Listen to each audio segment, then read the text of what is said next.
Assalamualaikum warahmatullahi wabarakatuh. Perkenalkan, nama saya Novi Andriani, NIM 2120238, kelas PAIF. Di sini, saya akan membacakan PPT tentang perumusan Pancasila sebagai dasar negara dan pembentukan BPUPKI. Pembentukan BPUPKI. Jepang meyakinkan bangsa Indonesia tentang kemerdekaan yang dijanjikan dengan membentuk BPUPKI. Badan itu dalam bahasa Jepang disebut Dokuritsu Junbi Kosakai. Jenderal Kumakichi Harada, Komandan Pasukan Jepang untuk Jawa tanggal 1 Maret 1945, mengumumkan pembentukan BPUPKI. Pada tanggal 28 April 1945 diumumkan pengangkatan anggota BPUPKI yang dilaksanakan di Gedung Chua Sangiin di Petamburan, Jakarta. Ketua BPUPKI adalah Dr. Rajiman Widyodiningrat, wakilnya adalah Ichiban Ngase, dan sekretarisnya adalah R.P. Suroso.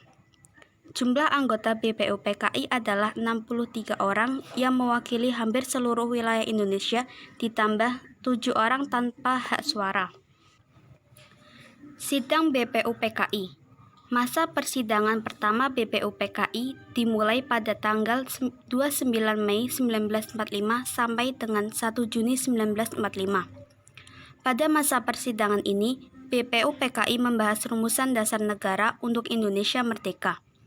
Pada masa persidangan dikemukakan beberapa pendapat tentang dasar negara yang akan dipakai Indonesia merdeka. Pendapat tersebut disampaikan oleh Mr. Muhammad Yamin, Mr. Supomo, dan Ir Soekarno.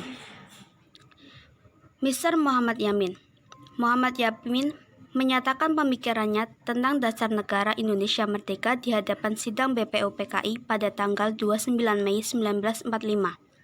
Pemikirannya diberi judul Asas dan Dasar Negara Kebangsaan Republik Indonesia.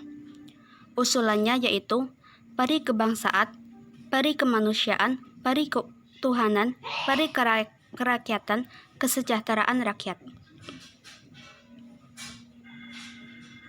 Mr. Supomo mendapatkan giliran mengemukakan pemikirannya di hadapan sidang BPUPKI pada tanggal 31 Mei 1945.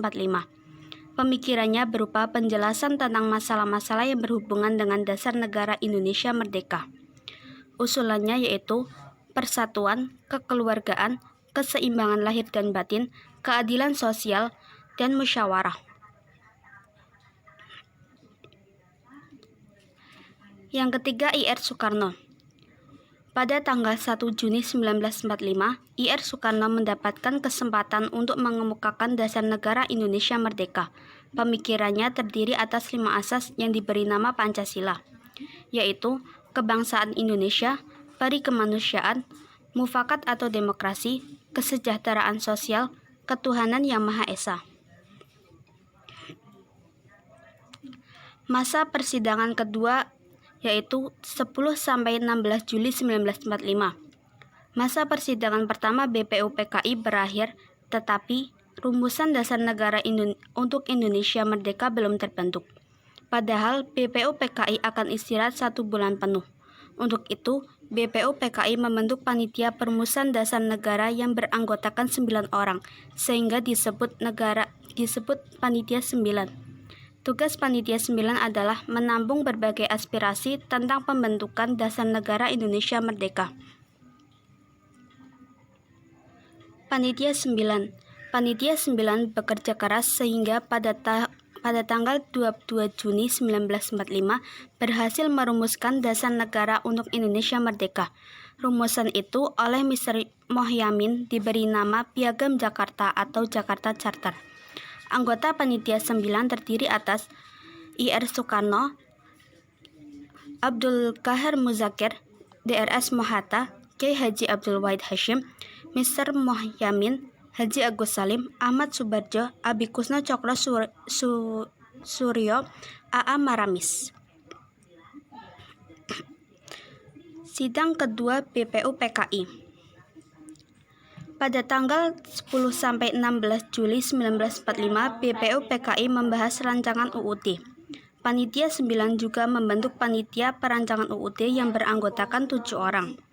Kelompok kecil ini diketuai oleh Mr. Supomo dengan anggota Wongsonegoro, Ahmad Subardjo, Singgi, Haji Agus Salim, Sukiman. Hasil kerjanya kemudian disempurnakan kebahasaannya oleh panitia penghalus bahasa yang terdiri atas Husein Jayadiningrat, Haji Agus Salim, dan Supomo. Ir Soekarno melaporkan hasil kerja panitia 9 pada sidang BPUPKI pada tanggal 14 Juli 1945. Disebutkan 3 hal pokok, yaitu pernyataan Indonesia Merdeka, pembukaan UUD, dan UUD atau batang tubuh. Pada tanggal 15-16 Juli 1945 diadakan sidang untuk penyusunan UUD berdasarkan hasil kerja panitia 9. Pada tanggal 17 Juli 1945 dilaporkan hasil kerja penyusunan UUD. Laporan diterima sidang pleno BPUPKI.